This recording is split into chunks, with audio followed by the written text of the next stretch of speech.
Іра подорослішала рано, адже жила і виховувалась у бабусі з дідусем. Мама покинула її на них ще маленькою і подалася влаштовувати своє життя.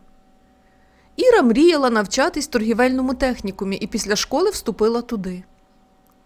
Бабуся важко зітхнула, почувши, що скоро і їх Ірочка теж поїде до міста. Та все ж допомогла зібрати речі, віддала невеликі заощадження і, сховавши непрохані сльози, провела свою хорошу дівчинку на потяг.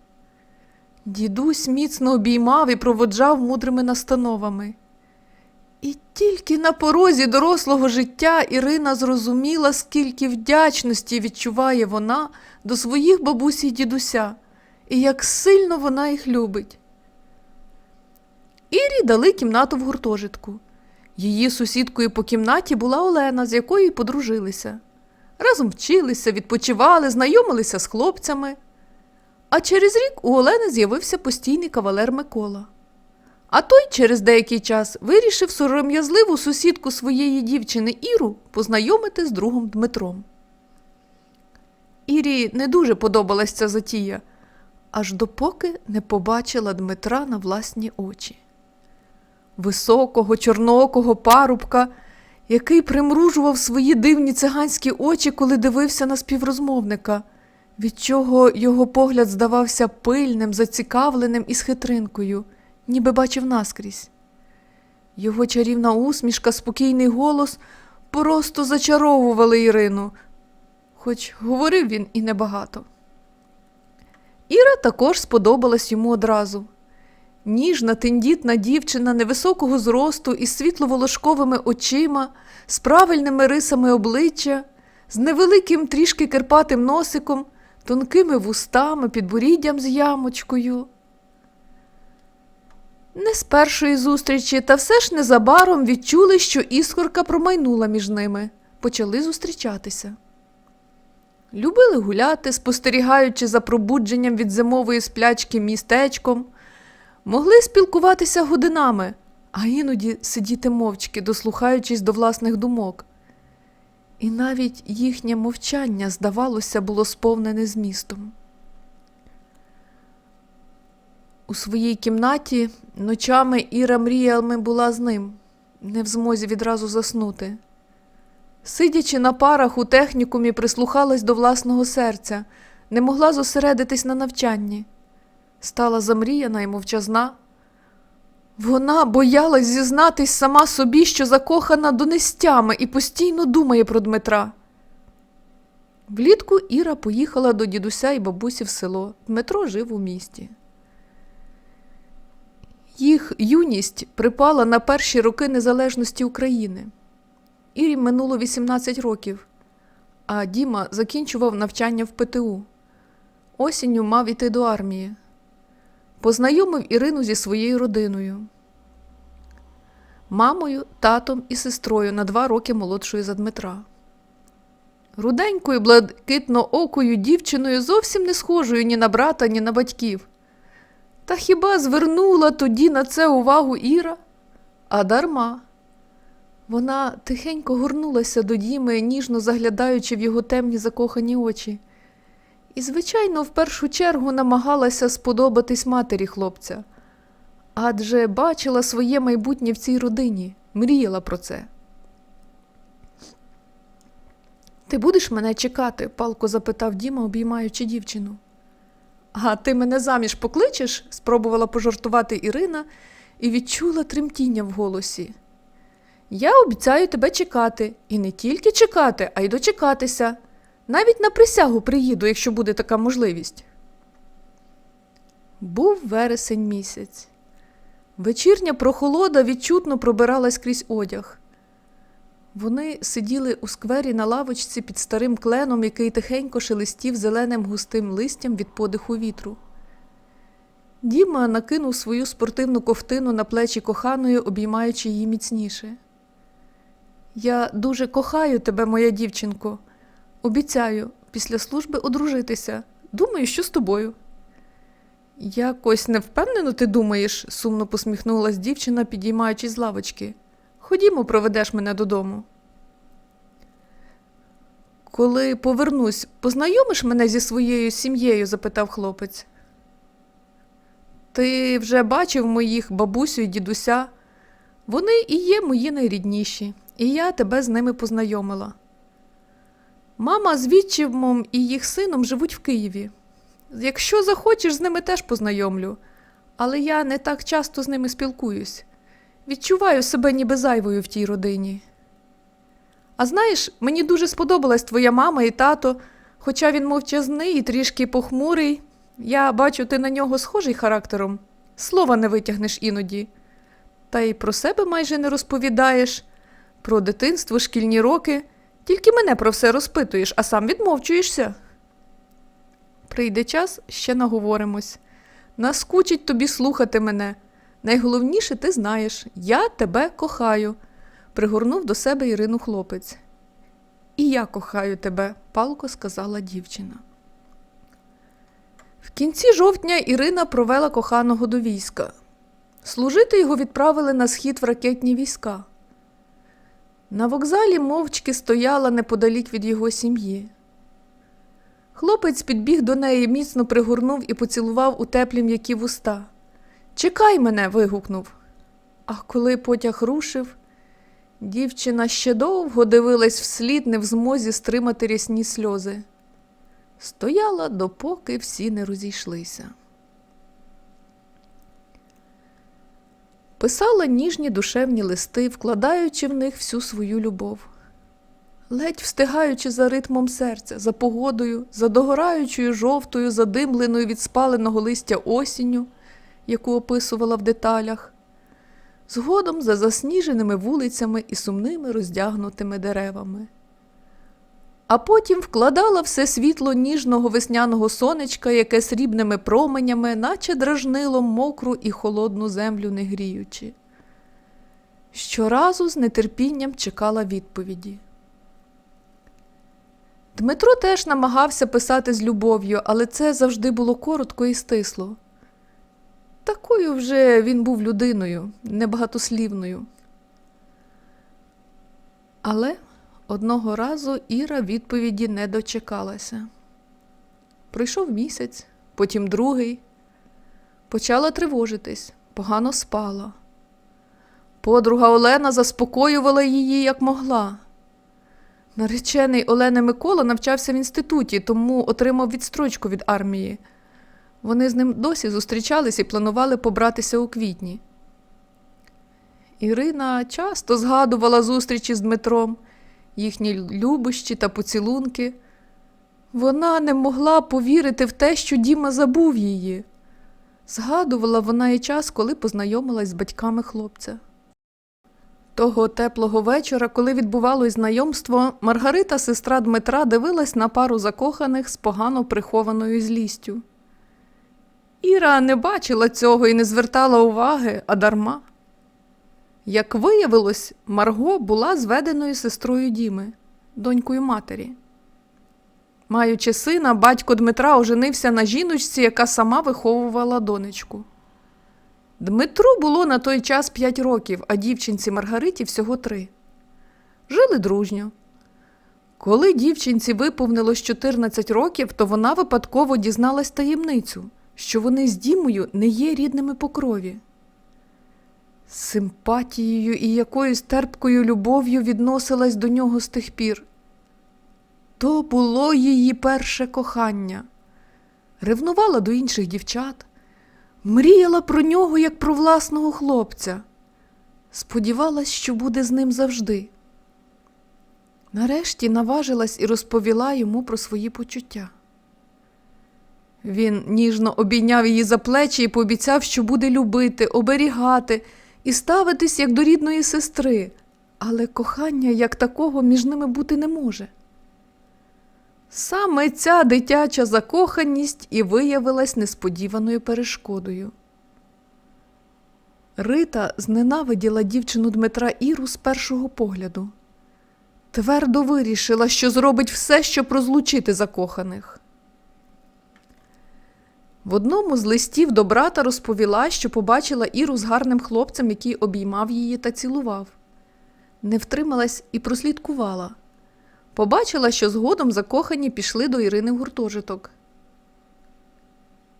Майже кожен її лист боляче ранив Діму. Він почав сумніватись у вірності коханої. Невпевнений у собі, знаходячись серед чужих людей і жорсткої дідовщини, хлопець засумнівався у вірності коханої, перестав відповідати на Ірині листи.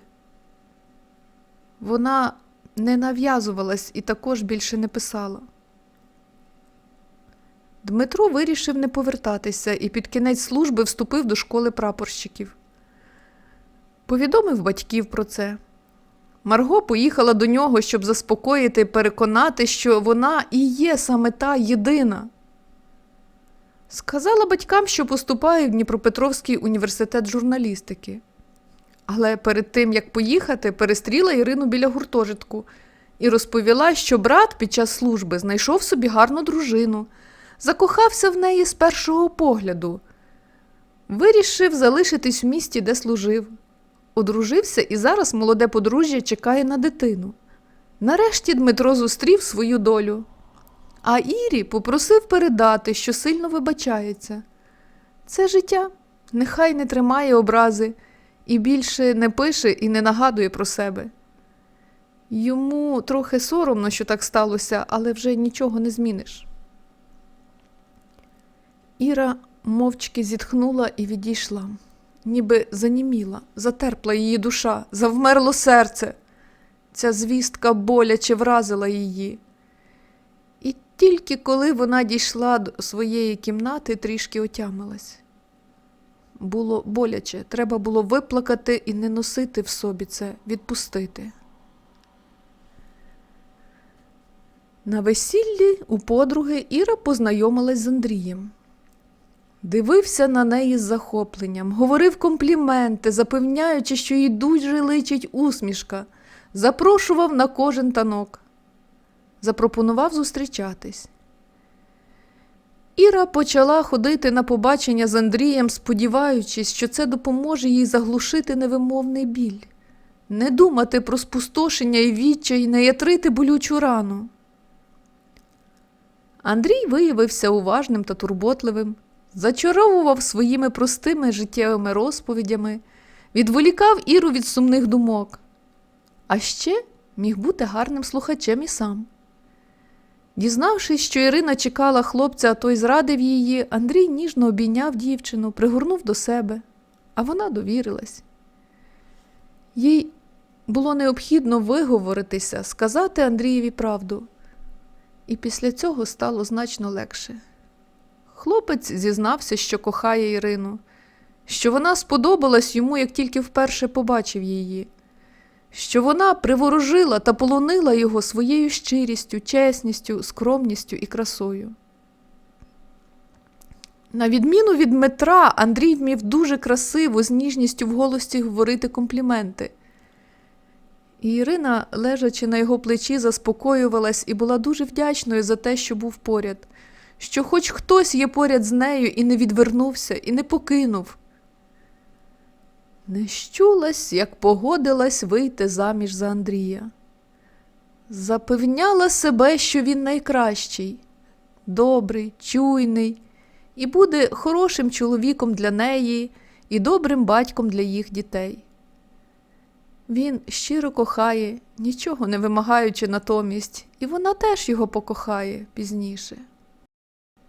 Відкривши ясні очі, Ірина потягнулась у ліжку, усміхаючись першим променям ласкавого літнього сонечка. «Ти вже прокинулась, кохана?» – почула з кухні голос Андрія. «Принести тобі каву до ліжка разом з поцілунками?» «Так, доброго ранку, любий, принеси, я не проти», – сказала Ірина, солодко потягуючись. Радіючи новому дню, відкрила обійми для чоловіка, який зайшов до спальні у квітчасному фартушку та з тацею в руках. Не кожний ранок вони зустрічали палкими поцілунками, бувало по-різному. Андрій виявився людиною настрою. Іра чим далі, тим більше розуміла, що майже не знала його. Виявилось, що тільки перший місяць після одруження вони були дуже щасливими разом. У січні того року була справжня холодна зима. Все важче було виживати. Роботи майже не було, заводи банкрутували. Зарплатні, яку давали, вистачало максимум на тиждень, на саме необхідне. Тому Іра та Андрій зі зйомної квартири переїхали у сімейний гуртожиток і обоє влаштувались працювати на ринок продавцями. Але Андрій не мав наміру змінювати свої звички. Економити він не вмів і не бажав. Любив свята, гостей, мав дуже багато друзів. З Оленою і Миколою дружили сім'ями. Микола старався для родини, працюючи на 2 роботах, бо вони чекали на поповнення.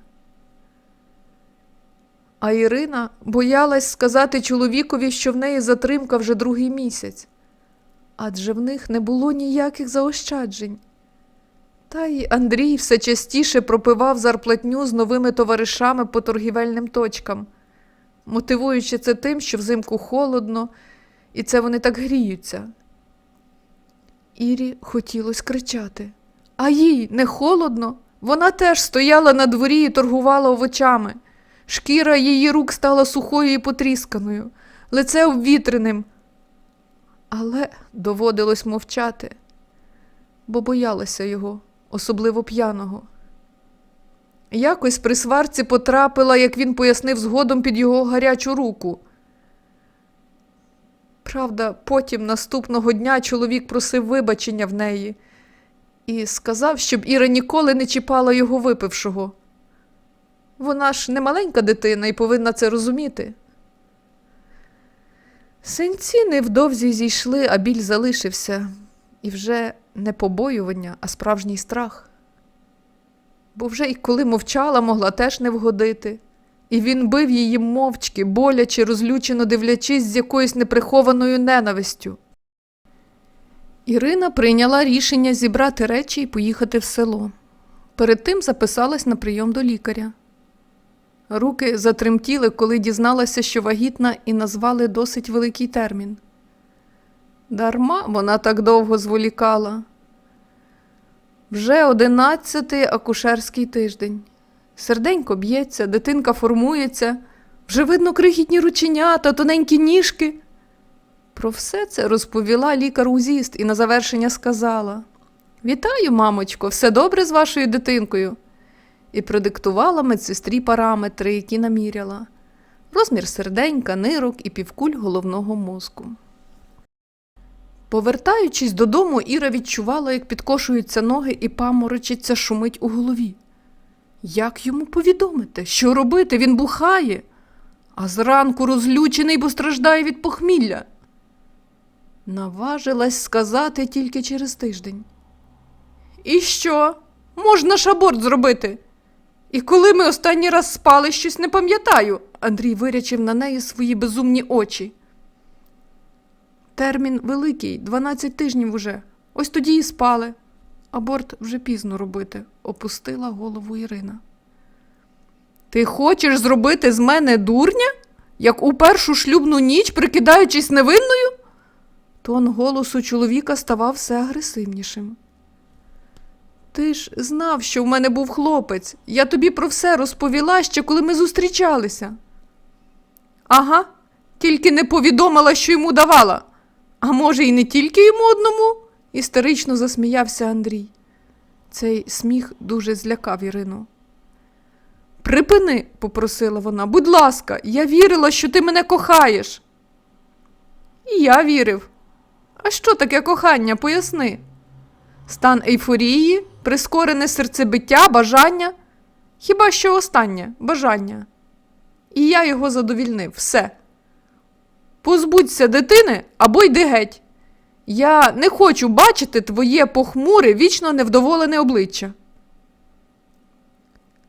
Андрій приходив додому пізно. Майже не говорили. Ірина плакала так, щоб він не бачив, бо її сльози теж дратували Андрія. Пройшов місяць. Все навкруги розквітало. Андрій пити перестав, але спали окремо. Одного ранку, коли збиралися на роботу, Іра просто впала на коліна перед ним, благаючи: «Адже це ж і твоя дитина теж! Ну, цього я не можу знати точно, а раптом ти обманюєш. Андрій холодно дивився на неї зверху вниз. Я Богом клянуся, що ніколи не зраджувала тобі, палко вигукнула Ірина. Чому ти не послухала мене? Мені не потрібні діти, тим більше зараз. Подумай сама, як вижити? За які гроші купити коляску, ліжко? Ти ж знаєш, що мама моя не допоможе, сама не має. Твоя рідня теж. Мають кому допомагати. Як тільки Андрій отримав зарплатню, то знову напився. Іра не стрималась. Вже добігав кінця 7-й місяць вагітності. Почала збирати речі, проклинаючи той день, коли вийшла за нього заміж. Раптом відчула, як він схопив її за плечі і штовхнув на підлогу. Далі, як в тумані, сильний біль і багато крові. Андрій вдарив ногою в живіт. Вона намагалась затулитись руками, кричала від розпачу, ридала. Та такої люті вона ще ніколи не бачила. Збіглися сусіди по гуртожитку, викликали швидку і міліцію. Дитину врятували дивом. Але й повідомили невтішні новини, що, на жаль, у Ірини не буде більше дітей. Лікарям довелося видалити їй матку, щоб врятувати життя. Дівчинка народилась кволенька, крихітна, сама ще не дихала, вагою 200. Коли Іра вперше її побачила всю в трубочках під ковпаком, то після довго плакала і молилась цілу ніч. Прийшов до лікарні і Андрій, каявся. Лагідно тулив до себе Ірину і говорив, бо це він умів робити найкраще. Розповідав, як сильно її кохає, які докори совісті і сумління відчуває, падав на коліна і, головне, обіцяв ніколи не пити, не ображати, не підіймати руку. І коли прийшли до неї працівники міліції, то Ірина відмовилась написати на чоловіка заяву. Переконав. Дівчинка почала набирати вагу, самостійно їсти, і в цілому стан її здоров'я був задовільний. Внутрішні органи не постраждали. Лікарі обіцяли, що з нею все буде добре. Ще не таких крихіток недоношених вони рятували. На 3-й день у Іри, хоч і дуже переживала вона за дитину, але почало з'являтись молоко, що теж було справжнім дивом. Вона зціджувала його під наглядом лікарів, і маленька, почавши дихати самостійно, потрохи смоктала. Дівчинку назвали Катрусею. Андрієві дали попередження, сплатив штраф. Але чи змінився він на краще? Чомусь Ірі дуже хотілося вірити в це. І ось одного разу, ховаючи від першого сонця заплакані очі під темними окулярами, Ірина йшла парком, штовхаючи перед собою візок. Щойно Катрусі виповнилось 3 місяці, як знову почалися в їхньому домі сварки. Спочатку Андрій намагався догоджати Ірині, допомагав з дитиною. Але це тривало недовго, до перших зустрічей з друзями. Йому хотілося то зігрітися, то трішки розслабитись дорогою додому після роботи. Спочатку, випивши, тихенько йшов спати. Та чим далі, тим більше його знову дратувало усе. Мовчання Ірини, її гіркі сльози, плач малої. «Ірина?» – знайомий до болю голос вивів із важких роздумів. «Діма, невже це ти?» – здивуванню Ірини не було меж. «Дитина в тебе? Чоловік?» – чи то запитував, чи швидше стверджував Дмитро, наближаючись. Здавалося, що він обіймає її поглядом, і стільки розпачу і невимовного смутку було у цих чорних циганських очах. «Так і в тебе теж, наскільки я знаю, і дитина, і дружина», – втихомирюючи серце, що голосно стукотіло, відповіла Іра. «Ні!» – раптом він схопив її за руки. «Я приїздив минулого разу до батьків, місяць назад, і бачив Миколу й Олену. Я навмисне зайшов до них у гості, я все знаю». «Ні!» – раптом він схопив її за руки. «Я приїздив минулого разу до батьків, місяць назад, і бачив Миколу й Олену. Я навмисне зайшов до них у гості, я все знаю». Марго наробила дурниць. А я, дурень, пізно це зрозумів. Ти вже була заміжня, поспішила. Знаючи ситуацію, я не шукав з тобою зустрічі. Але і жити, і спати спокійно не міг. Мене мучило сумління. Це я штовхнув тебе в обійми до цього покидька. Це не випадкова зустріч? Раптом зрозуміла Іра. Так, не випадкова. Я кохаю тебе, чуєш? Я не можу без тебе. Я не знаю, як жив ці 3 роки. Марив, страждав. Час не лікує, палко вигукнув Дмитро. Я знаю, опустила очі Ірина. Він тебе ображає? Такі люди не змінюються, він скалічив тебе. Як ти могла пробачити таке? Я не розумію. Він і далі тебе принижує, і буде це робити і надалі. Дмитро підійшов впритул до Ірини. Я в глибині душі не пробачила, я його боюся, тихо промовила жінка. Тоді я приїхав за тобою і за крихіткою. Просто повернися в свій гуртожиток і збери свої дитячі речі. Поїхали. Я у Дніпропетровську маю квартиру. Я приїхав за своєю коханою. А Марго повернулась до батьків. Дмитро благально дивився на Ірину. Ти думаєш, все так просто? Запитала вона. Я впевнений, і він обійняв її. Я буду кохати тебе все своє життя, оберігати, турбуватися про вас. Подаш на розлучення. І взагалі, тепер ми разом, чуєш? Я поряд. Невже це не сон і не марення? Ірина ніяк не могла усвідомити, що все це відбувається з нею насправді. Ні, моя рідна, ти пробач мене. Я заплутався, я повірив сестрі. Я обов'язково зроблю вас щасливими, тебе і нашу маленьку донечку. Просто довірся мені. І Іра впала в обійми коханого, ковтаючи сльози, але це були сльози щастя. А в очах запалав вогник надії. «Все буде добре, рідна, тільки не плач», – повторював Дмитро, і вона йому вірила.